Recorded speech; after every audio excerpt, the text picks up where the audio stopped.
Hey guys, MotorCarNut here, and today we got a fast video on how to replace the license plate bulb.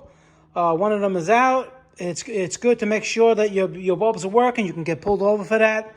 Very easy to do. This is a 2004 to 2000.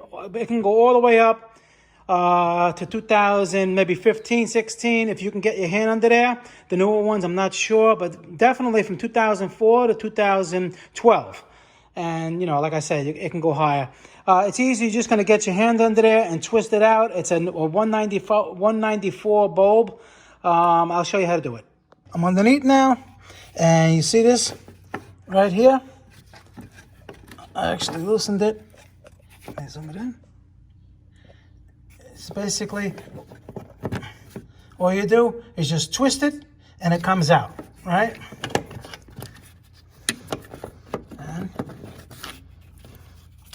See, it's stuck in there like this, and you just twist it and pull it out.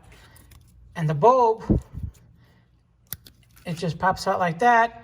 And like I said, it's a 194, or if you're going to use different wattage, more brighter, you can use different numbers. Or if you want to put LEDs, this is a great time to do it.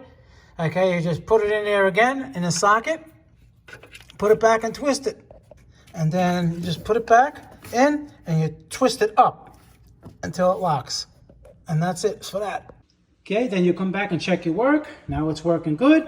You won't get a ticket. And this is the bulbs. Like I said, it's a 168. I don't know if I said 194. They're all pretty much the same, just the wattage. But it's a 168, 194 work. It all depends on how bright you want them. Like I said, you can switch to LEDs if you want. But that's how you do it. All right, guys, MotorCarNut, please subscribe, hit the like button. Any questions below pertaining to the video, leave them and I answer them. Try to help everybody out pertaining to the videos. And I'll see you guys in the next video. Thank you.